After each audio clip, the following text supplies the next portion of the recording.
Hi there, it's Steve Fishman from Orbit Media, and we've got a treat for you today.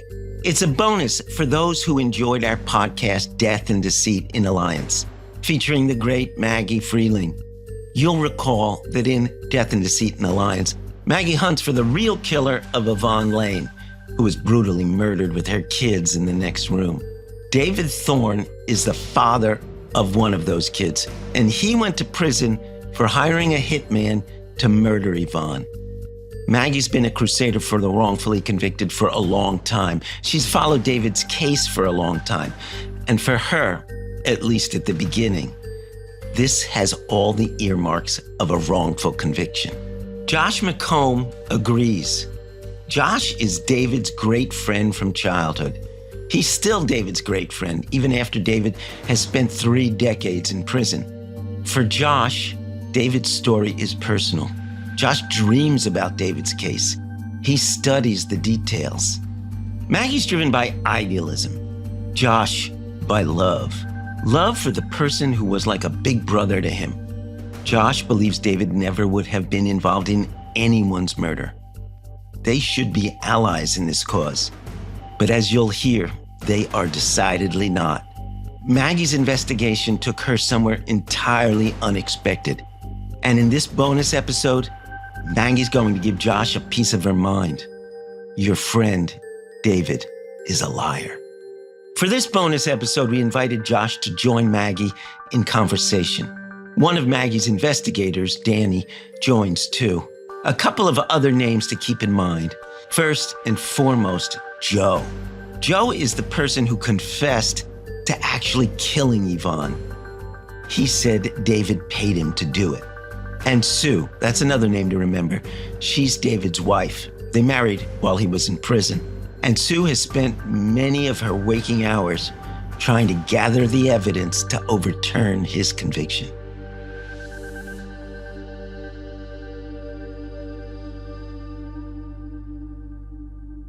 Josh, I wanted to thank you for this. I'm Steve Fishman, by the way. I run Orbit Media, and we're the company that released this podcast, Death and Deceit in Alliance, and worked with Maggie, the great Maggie, and Danny, obviously showcased their work. I really wanted to thank you for coming forward and engaging in a conversation today. Thank you. I know you've been close to this case, and it means a lot to you, and it means a lot to us that we're able to engage and have a conversation with you about this. Absolutely.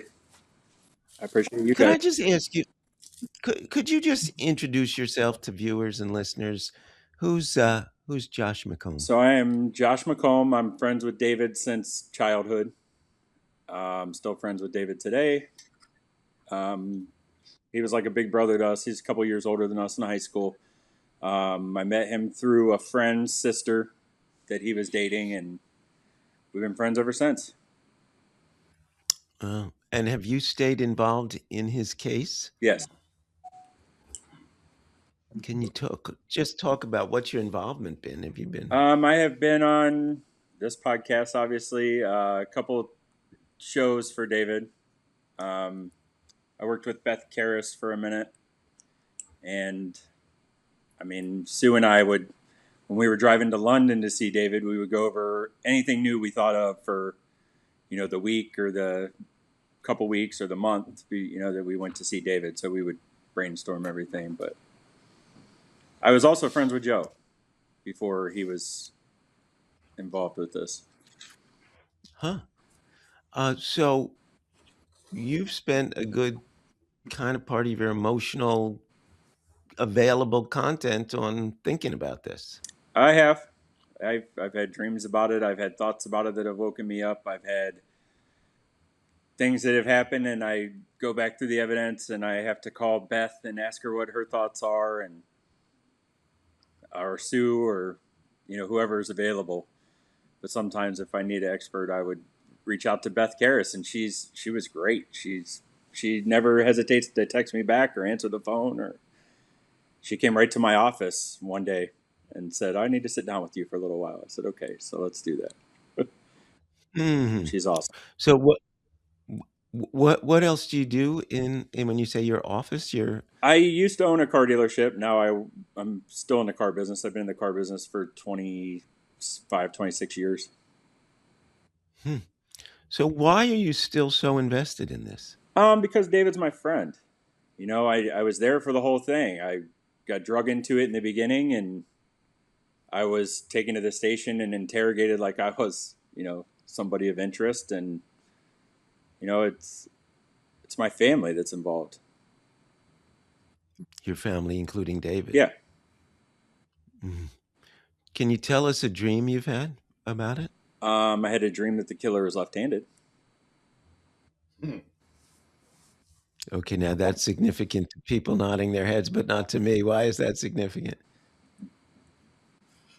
Josh shared that with us 5 years ago, and that was with a lot of credence. I mean, we believed it; it made sense. I mean, we sat out. I don't know if you remember, Josh, but we Yeah. sat outside the hotel, and it was a great perspective for us because it was someone beyond.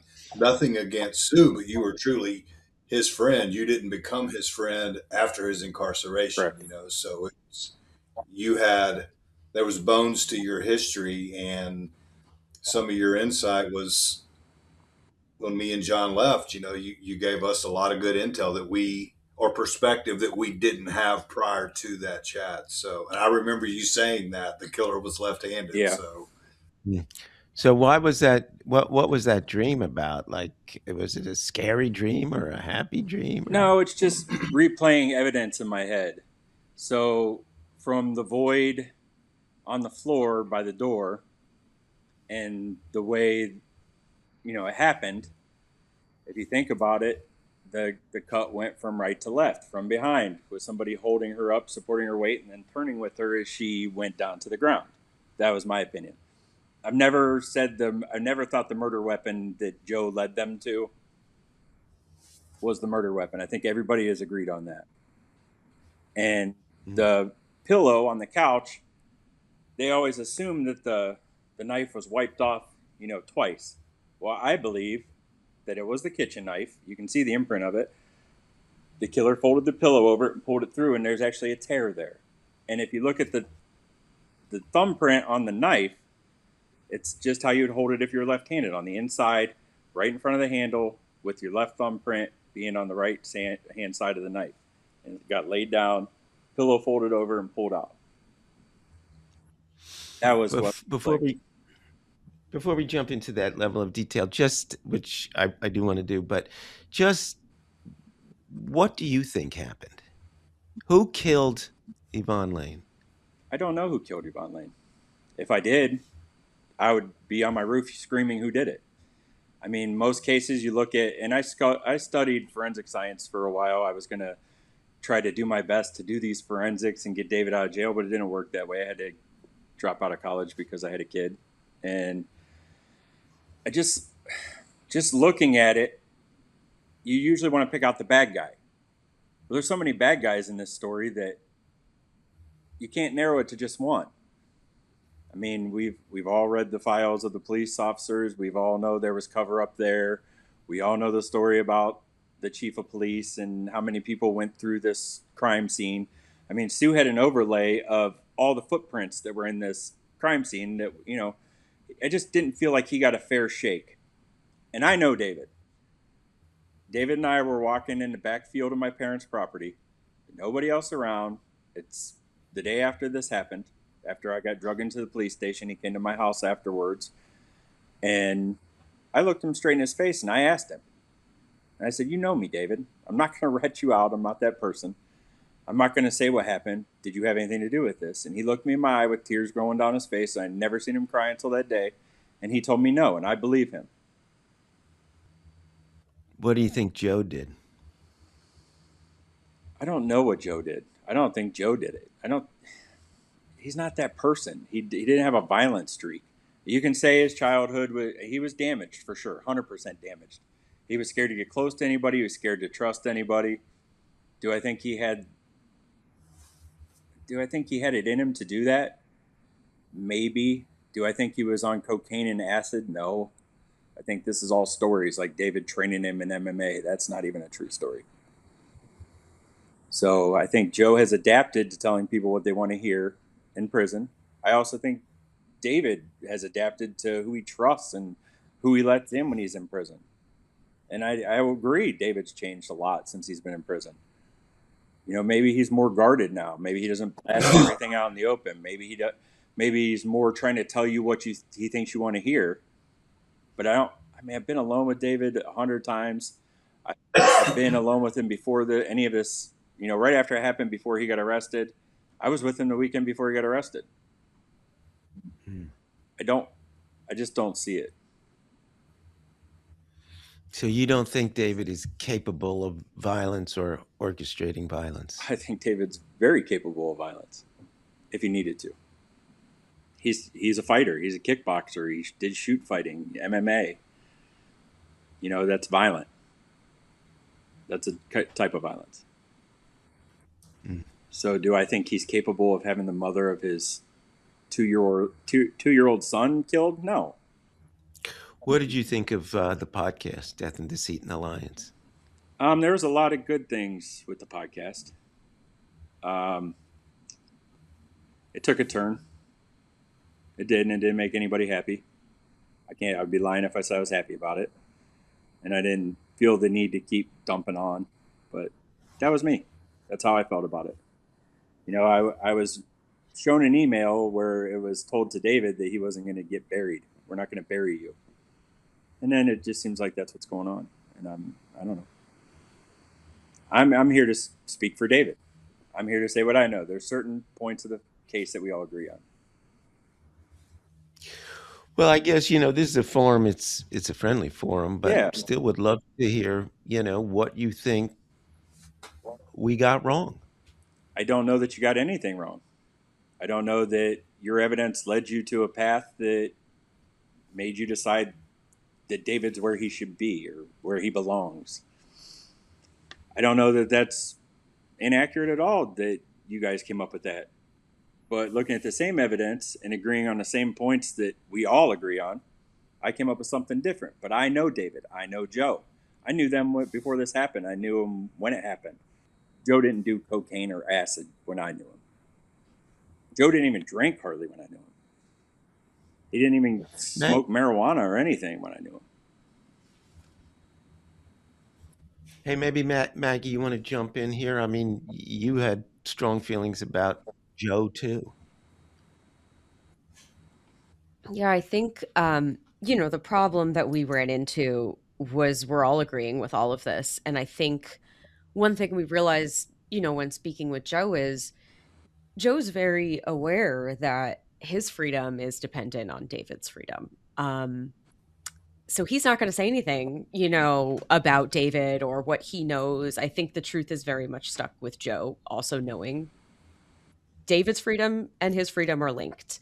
The other thing, that we really came across was every single person we spoke to had contemporaneous story. The stories were the same. Nothing changed. We didn't find any witnesses with any new information we could go off of. Danny can speak more to that. As you know, they were doing the interviews, but when they came to me, even if we believed he wasn't in the right place, there was still nothing we could do.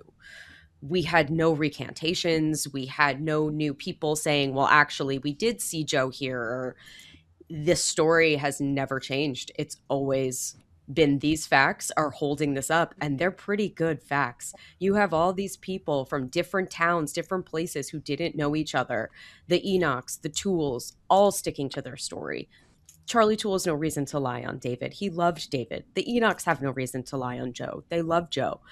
So wrapping my head around why are these people lying is something very fundamental we need to get to the crux of. And if we can't break that, there's no case to be broken. I mean, we're really stuck there. Yeah, and I understand. And being stuck's like different than, totally flipping and saying he's where he deserves to be. Well, no, he's not. Even if he was guilty, he's not where he deserves to be. I think I can agree with you on that. I think it wasn't a fair trial, which is why we're all here. Unfortunately, again, like we couldn't find any new evidence to get him a new trial. And that's a real problem for us as investigators in that, as Danny as an investigator, you know, like finding new evidence. So what changed our minds really was my last conversation with David when I confronted him about the lies that we caught him in, very specific lies. And he lied again and he circled and he had no answers because when David has to speak for himself, he cannot. He relies on everyone to speak for him, for you and Sue, the people that, you know, live this every day and love David and are going to do it. David has no idea what the facts of his case are because the truth is David was involved. I And understand that. that really I is for understand me. that point That of for it. me, Josh, was like, that for me was when I said, I don't know if I even want to help this man anymore because he's just bold-faced lying. And I can't help someone who lies. And that's where, yeah, we did. We really felt, you know, Yeah, even if he's innocent, he's lying. He's not helping himself. We can't help him. I understand that aspect too. But you just did it again. You just said he's guilty. I said, even if he wasn't, we can't help him. We cannot get around Sam Pegg saying, I don't believe Joe did this, but he fundamentally told me David wanted custody and wanted to get rid of his wife, is what Sam said. Get rid of his wife and get custody. We have Amy saying the exact same thing at Gina's table, at his sister's table. We need to bump somebody off. You know, it's all of these things can't be made up. All of these things cannot be Amy untrue at the same 100% never time. said that. 100%. She didn't even have a relationship with Gina. She never said Then she why would wanted to. Gina say that? Then why would Gina say that? Why would Gina get so drunk on David's TV show that she fell down the stairs and broke her neck? She's a wackadoo. David will tell you. Okay, so let's remove Gina. Let's remove Gina. Yeah, let's remove We still Amy. have Sam. I We don't know still have Sam, so Sam. I can't comment on Sam. And hanging out with Joe every day for, I don't know, probably 6 months, I never heard of Sam, his best friend. I think we have factually established they were very good friends. I mean, Joe admits it too. We had to get permission from Yeah, Joe I to agree speak with to that. Sam. So like this woman exists. She's a key person in this case. Again, like we have to continually remove this person and remove this person in order to even get to Joe wasn't Yeah, I'm involved. not asking you to prove it. I'm just So here to state facts and that we all agree on facts, and you can take the other half of the facts and you can have your opinion about it. You can't prove either way, and I can have my opinion and I can't prove either way. So yeah. when the guy from Reasonable Doubt, I remember his name, Chris, asked me, "Will you be able to quit being David's friend now?" I agree. I mean, because like you said, you're his buddy, and we're similar age. You know, I think you're a few years younger. David's 2 years younger, and when that's your crew, even if one of your boys has done something heinous, horrible, you've grown up together. It's your life, and like you said, even if you did do this, I mean, I'm not going to rat you out. We're still boys, you know, and I respect that you have that loyalty to him as a friend. I even took the And time to step back from the situation, and I was living with Amy at the time. David asked me to help pay bills and move in, and we were roommates. And I even sat down with her and I was like, "Do you really think David did this? I mean, is there a way he did this? Is there a way he was still talking to Joe? Is there a way that this situation happened?" And she said, "No." And I'm like, "Well, I'm Well, the even trying problem to is talk her because into." it was possible she was involved too. So of course she's going to say no. I mean, Sampson told us he would have arrested her too if he could have. I mean, very factually, the police were looking at Amy as well. So, yeah, making that assumption, of course she's going to say David wasn't Yeah, I well, that involved. know was that, his but she part. hates David more than anything. And it's already done. And I've asked her as little as like when I did the podcast with you guys before, do you think David really did this? And she said, he did enough crimes. I said, what do you mean by crimes? Well, he cheated on me. Okay, well, she found that out in court. That explains why she feels the way she feels. And it is what it is. But I've tried to play it in my head and make it make sense that he did it 100 times. I think, Danny, maybe you could walk through, when you put together again the money that Joe suddenly has and this new outfit that the Enochs, it all just for us. And Josh, it was really hard for me. I'm sure you heard in the podcast, I was very emotional, Yeah, physically. It was really hard for me because I loved David too, and I think that was the hardest part. Is it felt very betraying to me of how much time and energy we invested, and to see the things that I wound up seeing was really, I really cared about this man, and he lied. He lied, and that's really bad. I understand. Lying's bad. From our perspective, Maggie comes to cover cases for us for her podcast. She came to Austin. Unbeknownst, we knew nothing about David Thorne. She sits in our office and we talk about cases that we were already actively working on. And then she introduces David Thorne. And basically, Maggie's passion and belief in David was the reason we even got involved, was because from the get-go, she was so convinced that it was wrong. Everything was wrong. Meanwhile, we're in the middle of 13 different cases, and we're like, she believes so staunchly in this man and this case, then we'll finish what we're doing in Kentucky and Tennessee and Louisiana and Miami, whatever, and we'll find our way to get to Ohio. And in very short order, we did. Yeah. So I mean, things developed, and it wasn't by choice because I didn't listen to the podcast until one episode near the end because I didn't want to be influenced by Maggie's persuasiveness, her perception of things, because as you said, Josh, we all have our own perception of what facts are, Yeah. what truth is. I mean, I looked at the investigation. There was no Joe Wilkes on the radar. So from April and May and June, as they're going off to psychics and pulling you in, and the old drunk guy at the bar, and cancer struck in Jeremy. I mean, they were looking at all these other suspects beyond David. And then a lady that runs a housing project speaks to one of her tenants, which happens to be Rose Moore's mother, who gives her a tidbit of, I think my daughter has information about this. And then everything changes, and you go back and look at Rose and Chris being pulled in. There are discrepancies, but for the most part, their story was the same. Rose was even able to describe the jacket that Joe was wearing that they dug out of the woods 4 months later.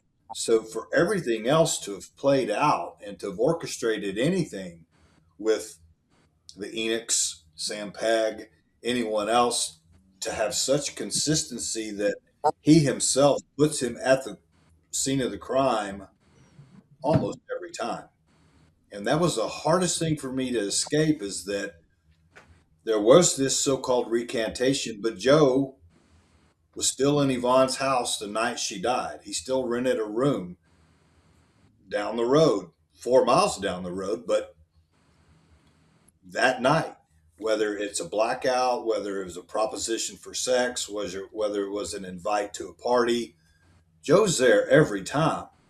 And like you said, Joe's somewhat cowardly. So for him to just independently decide he's going to snap one day and kill Yvonne, I could never find a legitimate motive for an 18-year-old, maybe 19-year-old kid to kill this woman that he only knew because of David. What do you say to that, Josh? Which part? Rose Moore let's changed his back story up. 3 times. Chris Campbell has changed his story more than once. Maybe not to you guys. I don't fault you for it, but when we're talking about reliability, I'm about as reliable as it gets. I'm not going to bullshit either way. It doesn't make or break my life if these guys stay in jail forever. But Right. There's no lying in me. There's no bullshit in me. There's no swaying from the truth to try to fit the narrative. I don't do that. I'm just telling the truth. What would Rose and Chris's motive have been? To lie. Chris's motive? Well, you said Rose changed her story 3 times, so let's Well, she start with changed the her. jacket color a couple times. It was black and then it was white, which is a big variation. I could say like, oh, he's wearing a blue shirt and a black shirt. Those are kind of close, maybe, Yeah, but not agreed. a white and black. And then it was white again. I think the third time. I think it was actually white, right?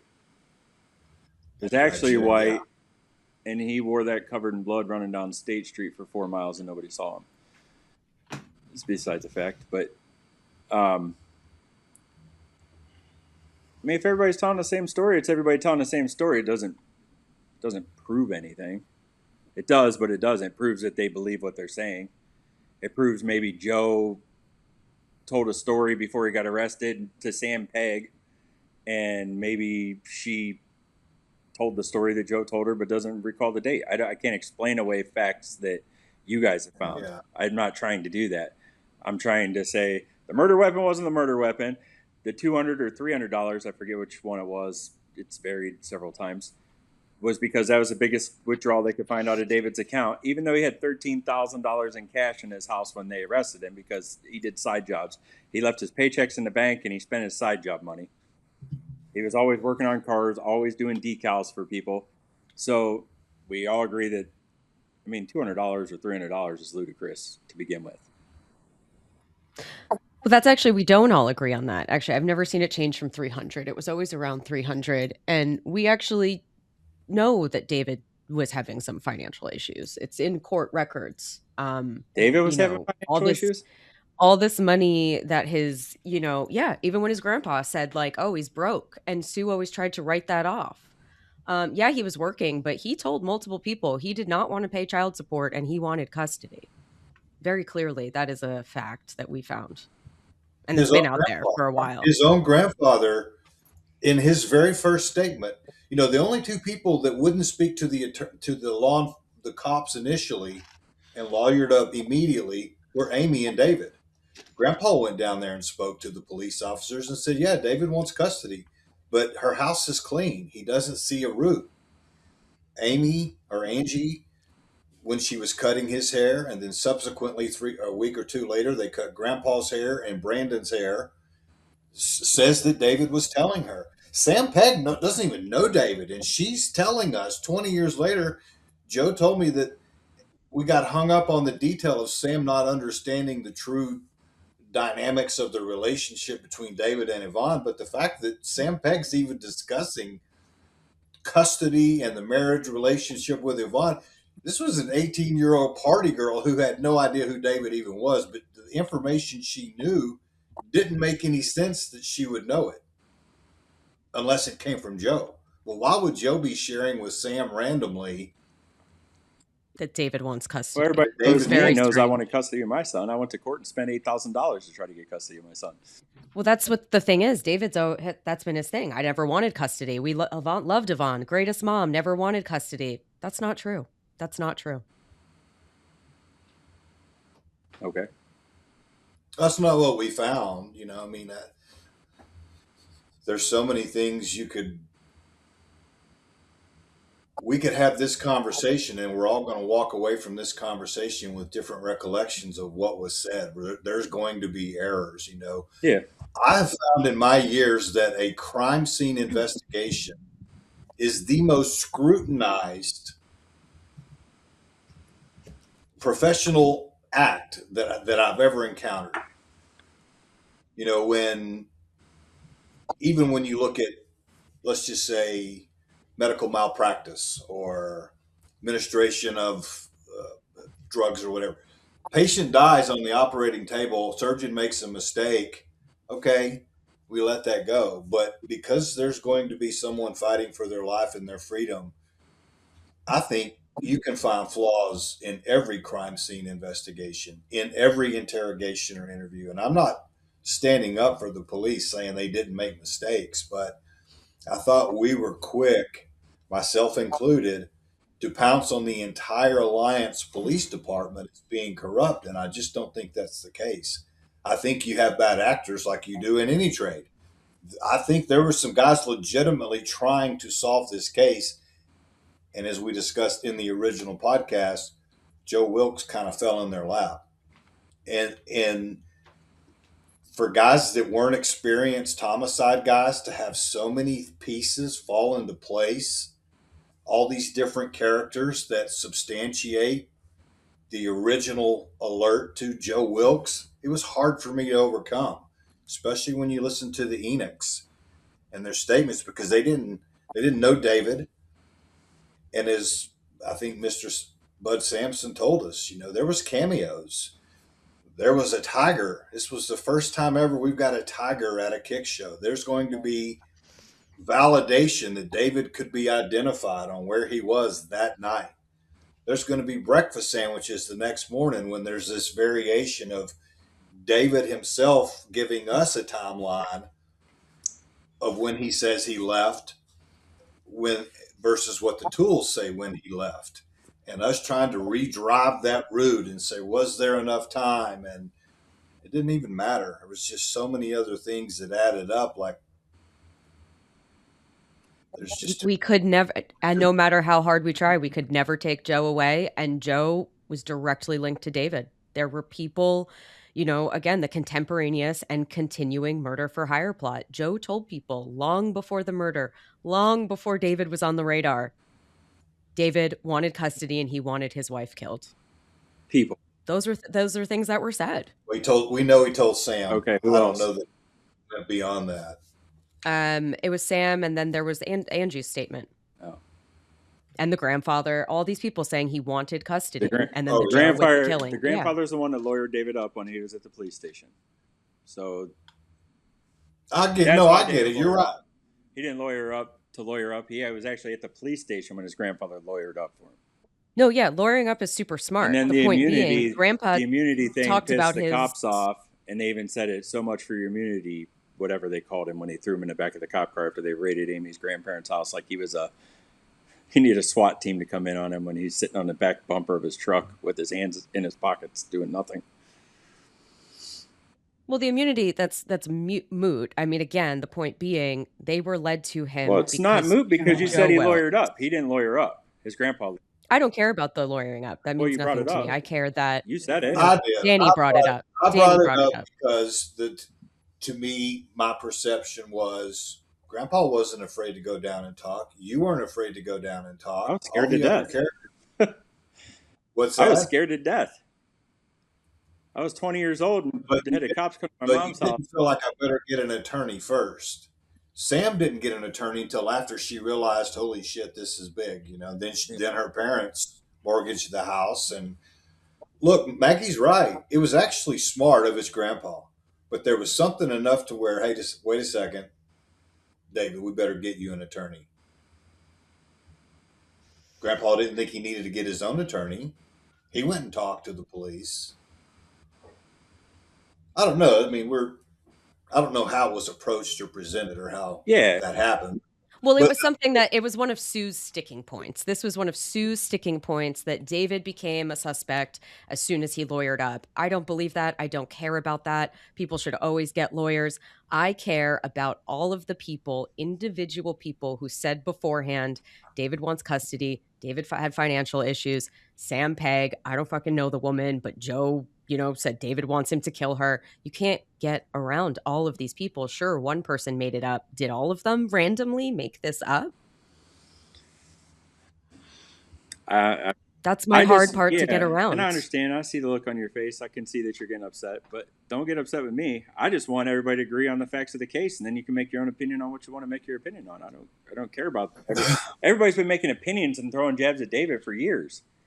Even me. I stepped away from him for a while because I'm like, well, maybe he did have something to do with this. I need to think about this. I need to see. Sue thought I was a suspect still because I didn't, get on board and talk to her right away because I didn't know who she was and I didn't know what she was doing.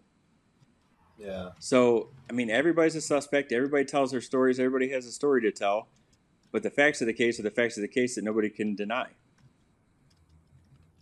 And what are the strongest facts to you? What do you think the strongest facts you have are? The murder weapon wasn't the murder weapon, number one.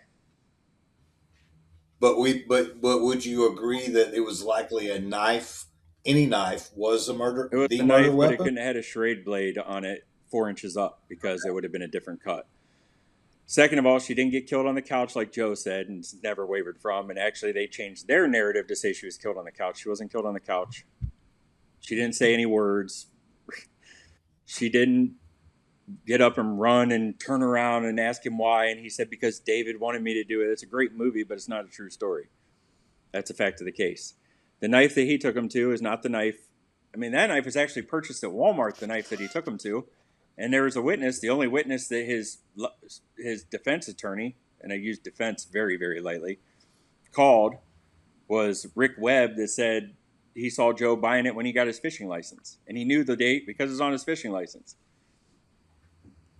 I mean, if he went to Kmart and bought another knife and then went to Walmart and bought another knife, it doesn't make much sense to me. No, but he didn't. That knife was bought that day. It's the only knife that was bought that day, factually. Joe bought that knife. And we think he showed up and he realized it wasn't going to do the job in the kitchen. It has not been factually proven that Joe bought that knife. There's a receipt. But from Kmart? My question, so they could say, I went to the dispensary and bought a pound of weed because there's a receipt for it. Not with my name on it, but because it's a receipt. It wasn't Joe's name on it. He used a credit card. He said David gave him a $100 bill and he checked into the hotel and he didn't have enough money left to buy the knife. Where'd he get the money? He did. The hotel was $60. The gloves were $13 and the knife was $9. He did. He did. Okay. But does that mean because there's a receipt that there was a knife sold that day that Joe did it? Did he buy bedding gloves? No, but all the other information together, absolutely. It was the knife that they found in the gutter. They only sold one of those knives that entire year. The day. Within minutes of him checking into the Comfort Inn. Within minutes. There has to be miracles happening. Again, it doesn't matter because it's not the murder weapon. The knife print on the pillow is not even that knife. That's a good point. Even on reasonable doubt, they said that wasn't the murder weapon. All right, Josh, let me ask you this. None of that matters if you really believe Joe didn't do this. Correct. Then everything else relative to anything that Joe said doesn't matter if you believe that Joe didn't do it. It doesn't matter what I believe. The knife, wipe off, the stance, the couch, where it took place, left hand, right hand. If you don't believe Joe did it, then none of that matters anyway, right? It does to the case. If we got 10 people saying David's guilty and 10 people are saying innocent, it doesn't matter. Right. Well, we don't have anyone really saying he's innocent, like factually in this case. But we don't have anybody saying that he's guilty factually in this case besides the court. We just listed all of the witnesses that you can't get around. But it's not factual. Nobody heard it. It's hearsay. So that's not factual. What do you mean it's not factual? These people all testified on record. There's nobody that was there to overhear the conversation. It's just, Joe told me this and he told me this is when it happened. Yeah. Or this is when it happened. I get what you're saying. You're right. Because the only people that were truly in that moment were the killer and Yvonne. Yeah. And a special needs child. Okay. You believe she was killed by a knife. Correct. Right. Okay. The kitchen knife is missing out of her. Yeah. Yeah. That was the one that was found in the street, right? With a fingerprint on it, yeah. Yeah, okay. Yeah. And that was the one that we all likely agree is the knife, yes. Well, I'm trying to get to what Josh is saying, that I think we agree. Yeah, that's a fact of the case. That's not the knife. We all agree on that. Right? That's what I'm saying, is that Yvonne was executed, having her throat slit. We've got the scientific facts of the medical examiner to support that was cause of death. Yeah. Likely from an instrument. And the money, I guess David had money troubles now that I was unaware of. His grandfather, in his initial statement on April the 7th, said basically David wouldn't have hired anyone to do this. He didn't have the money to waste on anything like that. And it's ironic that you just nailed the same exact amount. You said David had $13,000 in cash. Because it's on a document. No, I believe it. I didn't know that, but I fully believe that. But I'm saying that David Kosciuszko says in his statement he wouldn't have wasted that money. He's got a $13,000 loan to Keystone Bank or whatever it is for the computer equipment that he financed, and he's trying to pay that off. There is no extra money to be paying Hitman. That's what his grandpa said. He did finance his computer. It was the big system to cut stickers. Yeah, no, for 13 grand back in those days, I'm sure it was pretty elaborate. Yeah. I'm just saying that we're not saying David had financial problems, but when the case was first brought to us, we were led to believe that David had like $150,000 in the bank. We've never seen evidence of that. He had the money I've from asked his you many dad dying. times. I've asked to see any evidence of it. I've never seen it. Okay. So that's not a huge point. It's just it's like being at a salad bar. We get to pick out the things that add up here, but when they don't add up to this side, then they need to be pushed away. You know, we had to collectively take everything into consideration. And with all the different players, the distances, and the unattachment, it became very hard because I'm like, these are not seasoned homicide investigators, and for to have all of these different events, statements, pieces of evidence fall into their lap, I just don't think they could have orchestrated it. From the Enochs to Sam Pegg to even Sam Pegg's parents to the tools.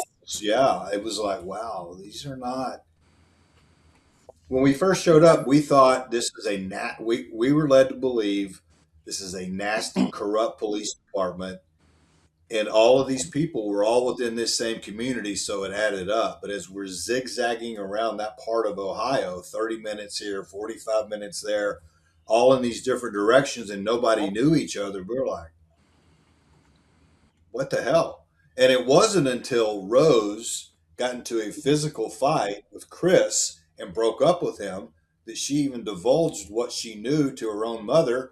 But she was scared because she was in a domestic violence situation with Chris. Yeah. So, and he had told her to keep her mouth shut. I believe he admitted to that, and that's what she said. Well, once they were broken up, she comes forward, doesn't know Joe, other than the meeting at the mall that night, gets a lot of the same information. And because her and Chris were broken up, I don't know if there was a restraining order at the time, but Chris and Rose weren't communicating at the time they were both interviewed by the Alliance PD. They were interviewed separately on separate days, no longer in communication with each other, but their stories jived. They were pretty much the same. A couple of details here and there were off, but they're no longer allies. They're no longer a couple.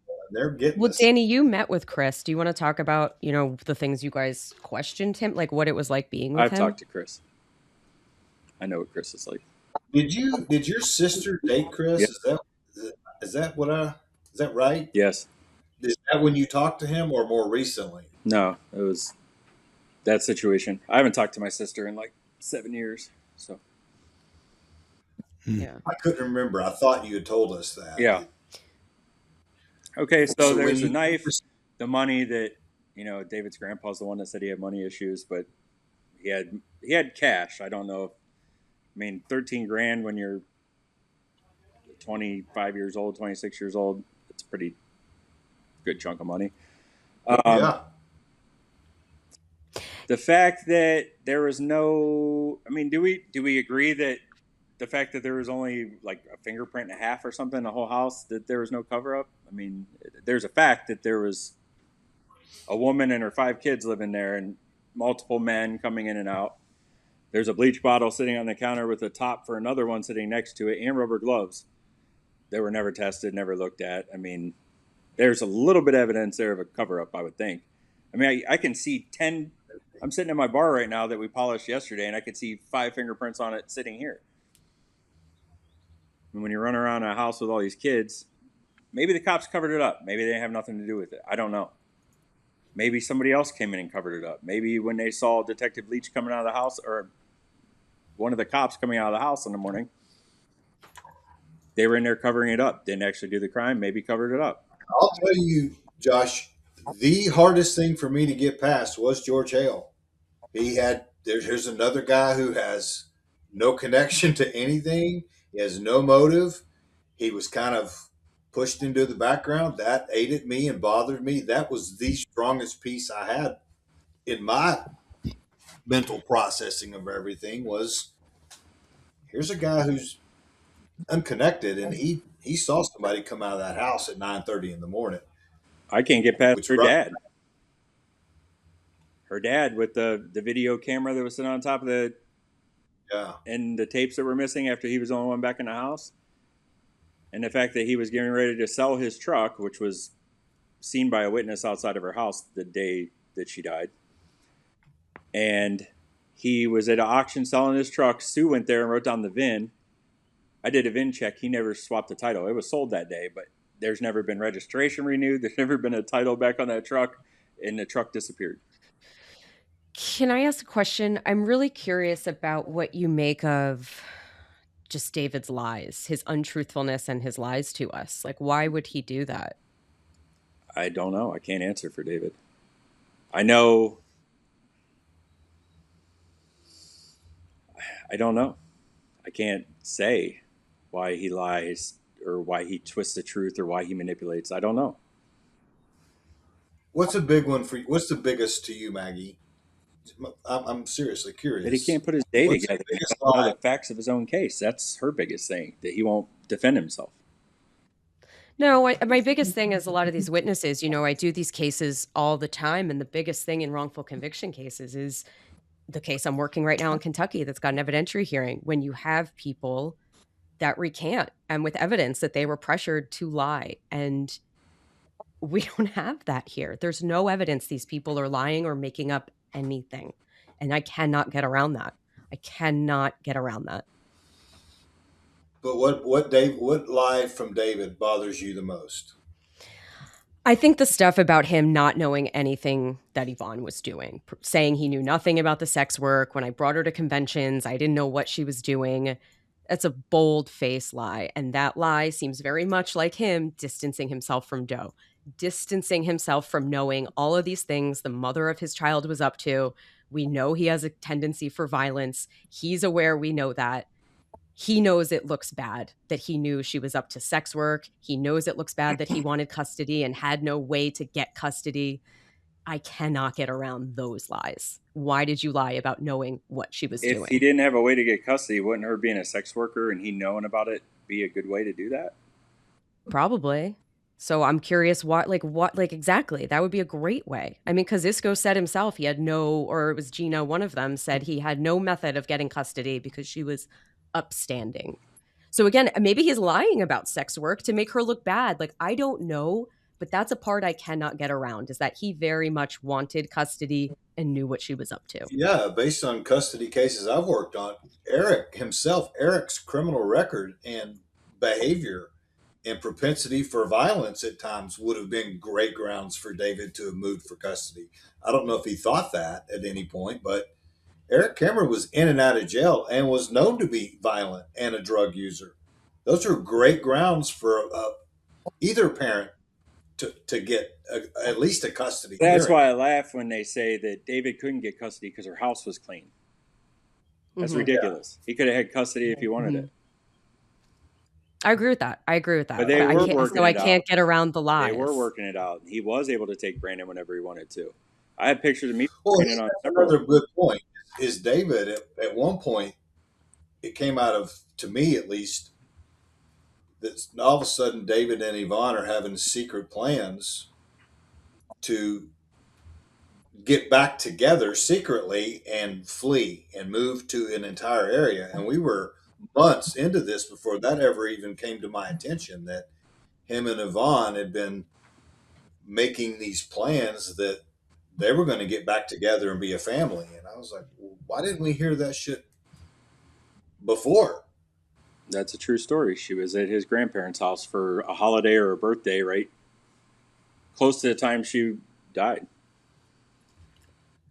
But that gets into the duplicity of, at the same time, if we believe Gina, that Amy is planning and discussing when her and David garner custody of Brandon.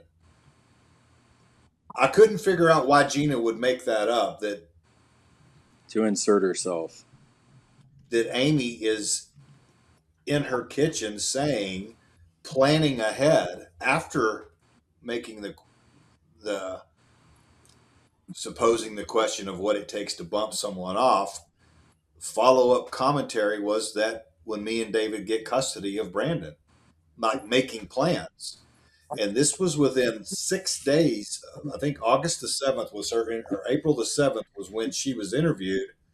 And I'm like, that's awful weird that David's sister is down. The police are in her house and she's sharing these details. How would they have even known to reach out to her? She was in Cleveland, and I just found it odd. So everybody, or let's see, Maggie and Danny, you believe, and I guess you came to believe because we all started at the same place, including Josh here, which is somebody has his ex killed for $300 a month. That just seems crazy. But you've pushed against that, and you've come out the other end on that, Maggie, Danny. Yeah. $300 to a guy who's got not even 50 cents in his pocket. And if you go back and you believe anything in Joe's initial statement, he basically is telling him his life is a shit sandwich. He's got nothing. He finally has someone he looks up to who's promising him that if you will just do this for me, I will look out for you for the rest of your life. I'm not sure Joe ever had anyone offer him anything like that. Whether it's true or not, that's what Joe gave the cops the day he was arrested. That's what he said. And then so many of the other things that he shared turned out to be true. The only person I told was my friend Sam. And they think Sam's a guy. And they're like, well, who is he? Where can we find him? Oh, it's a girl. Her name's Samantha. And then they find her and she's like, yeah. He said that before they knew who she was. So there was no planting of that with her. I mean, he said, I told her this. He told her that. And then the cops go dig her up and she's like, well, yeah, he did. I don't think he did it, but he told me this. Yes. David was saying this stuff. Josh, I got a question for you now. Yeah. I mean, you've spent a lot of time, emotional energy, I don't know what all else, believing in David's innocence. And it seems like it comes down to that one moment when you and he are walking in your backyard. You look him in the eye. He's got tears coming down his face. And he says, I had nothing to do with it.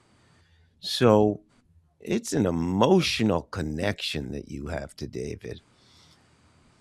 And what I'm wondering is, if you actually came to believe that he was guilty, what would that mean for you? If I thought he was guilty, or if I found out he's guilty 100% without a shadow of a doubt he's guilty, what would it mean to me? Would it change my relationship with David? No. I mean, I don't know. I can't explain it to anybody in any way they're going to understand. I understand. We do understand. Even if David is guilty, let's just suppose. Here's my view. Well, when you guys left prison, you said we liked that guy. Like, we all liked. I wanted to still be there for David. It was the lying that I said I can't. It wasn't that I thought he was where he belonged. So I do get it. I do get it. Yeah, but you've said it over and over. It's like beating a dead horse at this point. Like, he's where he belongs. The right people are where they belong. We just got to the point where we found things that he lied about and he's a liar and we don't want to help him anymore. That's fine. But don't email and say you're never going to bury him and then you do. Like, it's just... I don't know if the podcast buried him. We said at the very end, we're not saying he's a killer. 5 years later now, I'm saying I believe he's where he belonged, but I don't understand the burying. We put out the information that was facts. I don't know how that's burying him. Okay. We can disagree on that. It was, Josh, I'll tell you, and this was kind of I think the acceptance, because we don't have near the emotional attachment, the years, the history, but I know what that brotherhood is like with guys that aren't my brothers. But no matter what, I'm always going to be there for them no matter what. In my years of innocence work in criminal defense, I think people find themselves in states doing things that don't define them. We, and I won't get too philosophical, but I think we're so quick to label someone based on a set of events that we have allowed others to influence us into defining that person. There are so many wonderful traits about your friend David that even if he did have a role in this, still doesn't wipe away who he is as a friend, as a grandson, a brother, or whatever. You know, I mean, I don't judge David. I don't judge anyone. None of us are perfect. None of us have lived a perfect life and not harmed anyone. I don't know with absolute positivity that what I believe is true. And to say that he's where he belongs, who's to say even that?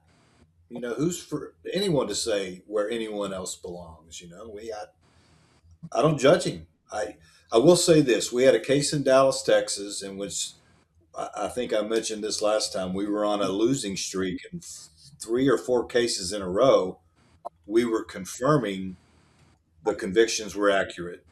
And one guy basically said, after our investigation, I've been misleading my supporters, my advocates, my family. You guys got to the truth. I appreciate it. I'm going to close that chapter and I'm going to tell everyone the truth. And I was like, that was the biggest set of balls of any man, any inmate I've ever met, because it meant I'm losing that financial support. I'm losing that family support, that friend support. I'm gonna go ahead and step up and say I did have a role in this. I am responsible. And it wasn't that we did anything other than just what we were hired to do. Yeah. And I'm not saying I want David to go and confess. I'm just in any way for anything, especially if he didn't do it. But I'm saying when we sat in that room for 3 hours with him, saying, dude, we need bullets to fire to save you. And we stumbled around in circles and we were having to put tidbits of information just to try and get him to help us back. It was maddening. I understand. I walked out of there so frustrated because he would not help himself. I was frustrated about it too. I'm like, what are you doing? Like, I've hollered at him too. And to be honest, I did take that step back. You can look at our correspondence. I didn't talk to him for.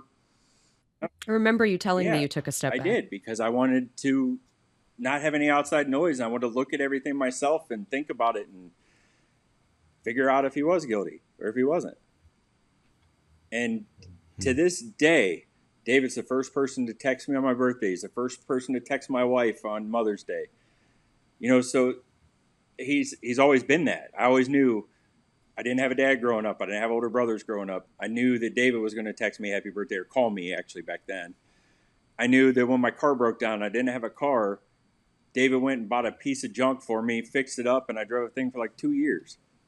That's just the things that I mean when I say I can't explain it to anybody. It's not just the emotional connection. I believe him because I love David and, you know, I'm in the cult of David according to Reasonable Doubt. No, it's because I've asked him time and time. I've asked him details. I've asked him questions. And I know the person he is. He doesn't ask me for anything. He doesn't expect me to do anything. I will side with you 100% on the cult of David, because there's no way a cult leader has this many people and this many things go wrong in an investigation as he did. Yeah. There was nothing, no one in 8 months of our involvement that could help us help David. So there was no cult. There was no following. It was a bunch of strangers that stuck to their story and were not lured in to worshiping or protecting David, because no one was but Sue for the most part, at least for my involvement. So you're right. There was no cult of David. Yeah. I never saw that. Josh, you said that even if he's guilty, he doesn't belong where he is. Correct. What do you mean? Well, it's been 20, almost 27 years. Even if he was guilty of paying somebody to knock off his girlfriend, time's up. I mean, there's an athlete that had the same situation, except for he killed the mother of his child and injured the fetus to where the fetus was actually grew up to be mentally retarded for the rest of his life. Ray Caruth, Yeah, yeah. he same year as David, he paid somebody to kill his ex-wife, and he's out of prison. He's on the streets. So I'm saying, even if he is guilty, he's done his time. Mm-hmm. Yeah, he's done a lot of good in there now. My only pushback would be, again, working with people who have done many crimes and done no crimes. I believe if David did do this, he needs to say he did it. So I do think if he is not going to admit what he did, then he's right where he belongs. I would give him full, like Danny said, the biggest thing you could do as a man is say, yeah, I fucking did it. And you know what? Maybe I might fight for him then for parole. And if they told him he could do an Alfred plea and get out of prison tomorrow, if he said he was guilty, he wouldn't do it. Of course he wouldn't. He told me that. And I've even tried to talk him into it. I'm like, just say you did it and just be done with this. Nope. Mm-hmm. I'm not going to say I did something I didn't do. Yeah. And that's just me and him. No Sue was there. My wife wasn't there. Nobody's there. Just me and him at the prison. Nobody can hear what I'm saying. Nobody knows what I'm saying. And we're close enough that, I mean, at this point, I've even asked him, like, I've asked him 100 times, like, why were you still even talking to Joe after what happened? Like with the window situation. Why would you even talking to Joe after that? I don't know, man. He's like a lost dog. I get it. That's how I kept hanging out with Joe, too. You really loved the guy. Which one? Josh, you really love David. I do. And you don't think he's... I don't think I've ever told him that I love him, but I do. I'm old enough now that, I realize my own mortality, and I tell everybody I love him. Ain't nothing wrong with that. Tell him next time you talk to him. Maybe he needs to hear it. He knows. Josh, are you able to update us on Sue? I know she moved. Are her and David still, do they speak often still? Yeah. Great. Is she able to get up and visit at all? Do you know when the last time she went? I don't know when the last time she went, but she's able to get up and visit. Great. Yeah, I think update is she moved to be with her family in Florida, which we talked about in the podcast. Yep. Yeah, she had some health stuff, she's a tough broad. I wouldn't ever mess with Sue. She's got more guts than anybody I ever met. And she does. She's going through some health things now, and she's with her family. She's with her kids. So good. Good. So, Josh, last question from me. If you could change one thing in the podcast, Death and Deceit in Alliance, what would you change? If I could change anything in the podcast, I'd probably change the way David handled his interview. That's the one thing I could change. And then there were some things that were said that to show David's violent side, with the incidents on 14. This is just hijinks. This is all us being kids. We used to, now people shoot each other. We used to meet down at the intersection by the school and fight it out. And when, the guy came up by the window and David grabbed his lip, he wasn't doing it trying to injure him. It was just funny. It was hilarious. It's just it's like when you fish hook your brother, or you fish hook your sister, and it's just funny. It's practical jokes. It's when he got into a fight on the side of the road, that's not a joke. But I think things were spun a little bit. I probably would have taken back that part for me, because I know I'm the one that said it. We'll never have the attachment that you do to David, but when we're living in foreign land for probably a month of our life total and discussing this, I mean, it consumed every day that we were in the Alliance area. We're pouring through notebooks, listening to conversations, beating things off of each other, ideas and thoughts. Josh, I promise you, if we didn't believe that David was innocent, we would have given up way earlier, back in January, as we're sliding through the snow down the highways, thinking, "What the fuck are we doing here?" But we did. I know, and that's why I And respect what you do. ultimately, David had a chance and a captive audience to help us. And I'm not mad, like I said. It was so puzzling to me that everything else adding up was like, he couldn't answer it. Maybe he just couldn't, because we made it pretty simple. And for whatever reason, either he didn't trust us, he didn't like us, or he didn't believe in us, or he couldn't give us answers that were going to be satisfactory. I don't know. I'll never know. Maybe that's okay. You should be mad at David. I'm mad at David. I told him if he ever gets out of prison, first 5 minutes, I'm swinging on him as hard as I can for still hanging out with Joe. Well, I don't want you to kick his ass. I'm sure he's in pretty good shape. Yeah, I can't kick his ass, but I get 5 minutes. It's agreed upon. I get 5 minutes to swing on him. Gotcha. Josh, that's a note. Let's listen. I really want to thank you, and we've been really in the weeds, and Maggie and Danny. I just feel like this has been a really good conversation, and I hope that viewers and listeners will listen to the podcast Death and Deceit in Alliance and realize that these people they're not just voices or now not just pictures, but they have been into this case deeply, emotionally, with integrity and really the right intent. And yeah, they've come out maybe different places, but we would all love to present you the facts, listeners, viewers, and love to hear what you have to think. And I'm just going to wrap it up by saying thank you, Josh, Maggie, Danny. Josh, And- thank you so much. You guys. It was nice to see your face. It's the first time I ever had a woman tell me that. And that's a wrap.